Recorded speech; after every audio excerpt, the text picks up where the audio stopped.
Advocacy organisation, the Pietermaritzburg Economic Justice and Dignity Group, says a basic basket of groceries containing 44 essential foods now costs over 4,600 rand. The group has just released the June 2022 Household Affordability Index, recording a 1.7% increase in prices of food for June from the previous month. Now, as another hike in fuel prices looms, South Africans are feeling the pressure. Well, for more on this, I'm joined by the Programme Coordinator for the group, Mervyn Abrahams. Thank you very much, Mervyn, for joining us. Just give us an overview in terms of the basket of the goods that you track and the extent to which their average prices have risen. So good afternoon, Nombo, and good afternoon to all your viewers. So as you correctly mentioned, we track 44 very basic foods that low-income households tell us they prefer to purchase at the end of each month should they have sufficient income. And that basket contains foods such as 30 kgs of maize meal, 10 kgs of flour, cooking oil, sugar, chicken pieces, eggs, brown bread, tinned pilchards, potatoes, onions, chicken feet, etc. And what we have seen is major spikes in the prices of most of our foods over the past year. Now, I see cooking oil has been a standout item in terms of price increases, and it's also been reflected even in Stats SA data in the last number of months. Tell us a bit more about that. So we have seen the 5-litre cooking oil increase year on year by 69%. And that's taken the cost of a 5 kg cooking oil to well over about 270 rand. So that is absolutely significant, and we attribute that, of course, to two factors. The first, of course, the global price of sunflower seeds. As we know, the Ukraine supplies a major portion of the global supply, and of course there is a shortage. And then, of course, the actions by Indonesia to block for a time period any export of palm oil. And so we have seen the knock-on effect of that on cooking oil as well as on soaps, yes, of which palm oil is also a major ingredient.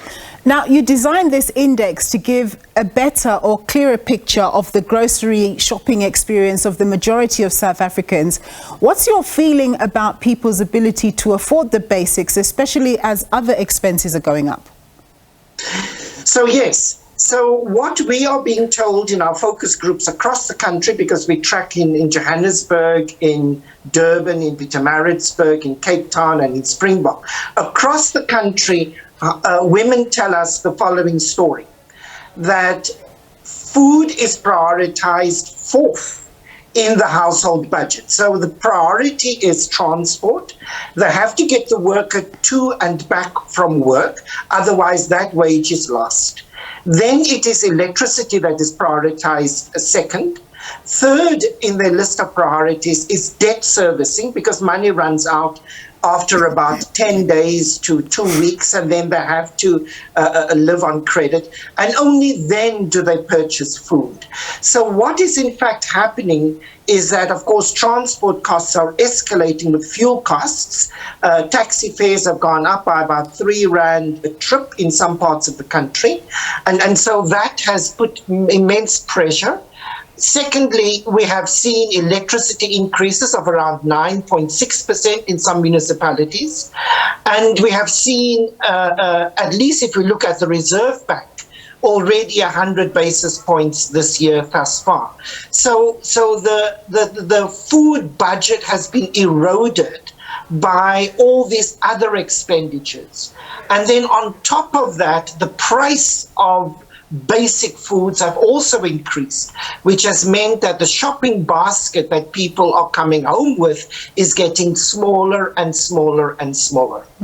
Mervyn, thank you very much for giving us that sort of list of priorities. It's actually quite frightening because food is the fourth item on the list, and yet it's the one that sustains us and we need actually initially before anything else. Quite a worry indeed. So you've already answered my question around the fuel prices. We've heard that they're going to be going up in excess of 2 rand a litre come Wednesday.